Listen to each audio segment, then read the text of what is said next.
pour un court le témoignage, je me rappelle une fois encore, je suis allé prier dans ma chambre. Je dis, Seigneur, s'il te plaît, j'ai déjà mis tout mon capital dans ton programme. C'était en 2015.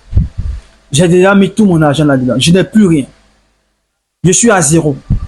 Je vais gérer comment ma cabine. Et j'ai déclaré au nom de Jésus, j'appelle 100 000 francs dans la caisse de ma cabine. Quand j'irai demain matin pour ouvrir la caisse de ma cabine, je vais trouver 100 000 francs à l'intérieur. Quand je suis allé au lieu de ma cabine, j'ai ouvert la caisse. C'est Poussière qui m'a accueilli parce qu'il avait fait une semaine sans travailler. Je n'ai pas vu 5 francs. Les 100 000 francs que je cherchais me sont parvenus. Mais comment? Par le travail. Je vous explique. Il y avait un frère en Christ qui m'avait parlé d'un projet d'une entreprise de publicité. Il m'a dit que mes cheveux étaient vraiment intéressants pour la publicité. C'était une publicité pour Orange.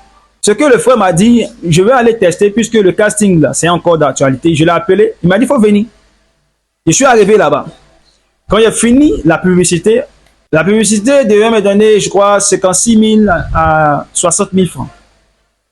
Et le boss, le jour de ma paye, il dit, je vais te donner 60 000 francs, mais je te donne 100 000 francs parce que tu étais bon pendant le tournage. Vous voyez, les 100 000 francs que j'ai appelés par la prière et par la foi dans la caisse ne me sont pas parvenus dans la caisse automatiquement. J'ai obtenu les 100 000 francs après avoir fait un travail pour une entreprise. En travaillant, il m'a fait grâce d'avoir 40 000 francs de plus alors que je devais avoir 60 000 francs. Je n'ai pas obtenu 100 000 francs avec la prière et la foi ou une offrande, mais j'ai obtenu les 100 000 francs après un travail de publicité qu'on a fait de 19h à 7h du matin. C'est une publicité qui va faire 45 secondes, mais on a fait toute une nuit. On a veillé sur la pub. Et c'est le salaire, la sueur de mon travail que j'ai obtenu en 100 000 francs.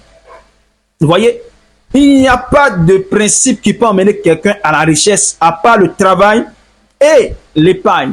Et donc, quand mon fils Migan m'a dit, Président, il faut apprendre à épargner. Il ne faut pas donner ce que Dieu met en tes mains n'importe comment. Il faut donner quand tu peux et selon tes moyens. J'ai gardé ce conseil en mémoire en 2020 et j'ai mis en pratique.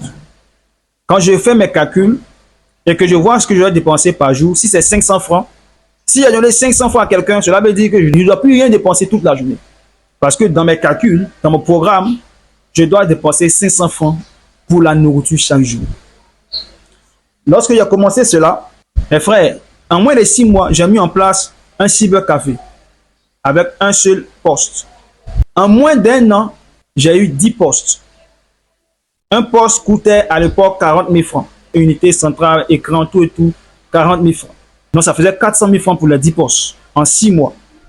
Quelque chose que je n'arrivais pas à faire. Et les choses ont commencé à aller petit à petit. Ce ne sont pas les offrandes qui m'ont mené là, mais c'est le travail et l'épargne. Le travail et l'épargne sont les deux principaux principes de richesse que Dieu a donnés à Adam.